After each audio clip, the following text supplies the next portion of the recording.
अवघड असतं. त्यांचं तरी असू शकतं काही, असं पण असू शकतं, किंवा जाणून बुजून कुणी केलं असेल. तर आमची इच्छा आहे मराठा समाजाला कुठेतरी गालबोट लागल, डाग लागल असं वागू नये समोरच्याने, ही माझी इच्छा आहे. आपल्या बांधवांनी 2.5-3 वर्षात शांततेत आंदोलनं केलेली आहे आणि तुम्हाला ह्या भूमिका जायची गरजच नाहीये. कारण ते काही बोलले पण नाही ना. ते जर बोलले असते तर ठीक होतं. ते असं करू तसं करू म्हणतायत.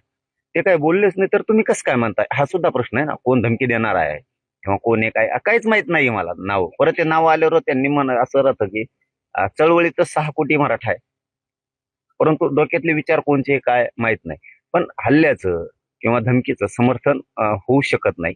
आणि त्यांनी जर आता मोठं मन दाखवलंय समाजासाठी चांगली पण गोष्ट नाही ती. पाटील तुमच्या आव्हानाला प्रतिसाद देत ते आले काय ते म्हणणार त्यांचे आले असं झालं? नाही ते म्हणले, मी नाही बोललो. मी आतापर्यंत कधी बोलवत नाहीये कोणाला. कारण ते मंत्री नाहीयेत किंवा ते कुठल्या पदावरती मुख्य सरकारच्या नाहीयेत. तरी पण आपण त्यांच्यावरती विश्वास ठेवलाय की माझ्या समाजाच्या लेकराचं कल्याण होत आहे. मला सुद्धा त्या समाजाची माया आहे. मी सुद्धा त्याच मराठ्यांचा आहे आणि या शब्दावरती आम्ही लईच अपेक्षा ठेवली. अति बघूयात, लढतील, करतील, होईल. अपेक्षा आम्हाला की ते करतील. आम्हाला तरी आंदोलन करून काय करायचं. आता समजा बोलवलं नसतं तर बांधव राज्यात असेच गैरसमज आणि त्यांनी संभ्रम पसरला असता की आम्ही येतो म्हणतो तरी बोलवलं नाही, त्यांना राजकारणच करायचंय, टंट करायचे, आमकं करायचंय. दिली धुरा तुमच्या हातावरती, लाड साहेबांच्या खांद्यावरती धुरा दिली. आता याच्यापेक्षा काय मराठीने मोठं मन करायचं सांगा तुम्ही. तुम्ही म्हणताय की मुख्यमंत्र्यांचं शिष्टमंडळ येत आहे. प्रसाद लाड असं म्हणले की मुख्यमंत्री शिष्टमंडळ वगैरे नाही, मी वैयक्तिक भेटीसाठी त्यांच्या. आता मुख्य बघा, मी माया मनचं काही बोलत नाही. तेच म्हणले काढून बघा बाईट तुम्ही, तुमच्या सगळ्याकडे बाईट झाल्यात त्यांच्या. मी मुख्यमंत्र्यांना विचारल्याशिवाय, त्यांच्या मर्जीशिवाय मी कुठेही जाऊ शकत नाही. मी त्यांच्याशी दोन्ही उपमुख्यमंत्र्यांशी चर्चा करत.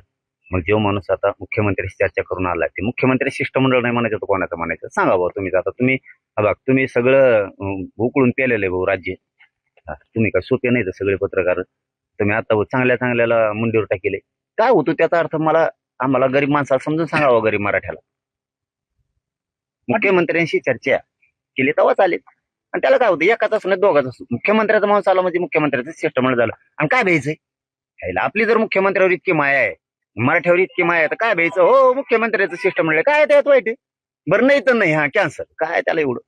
तुमचं म्हणणं आहे बोल नाही मुख्यमंत्र्याचं नाही, कॅन्सल द्या आरक्षण, जाऊ द्या. नवनवीन घडामोडी पाहण्यासाठी स्टार महाराष्ट्र न्यूजला सबस्क्राईब करा आणि ताज्या बातम्यांचे अपडेट मिळवण्यासाठी बेल आयकॉनला प्रेस करा आणि परिपूर्ण बातमीबरोबर रहा, इतरांपेक्षा एक पाऊल पुढे.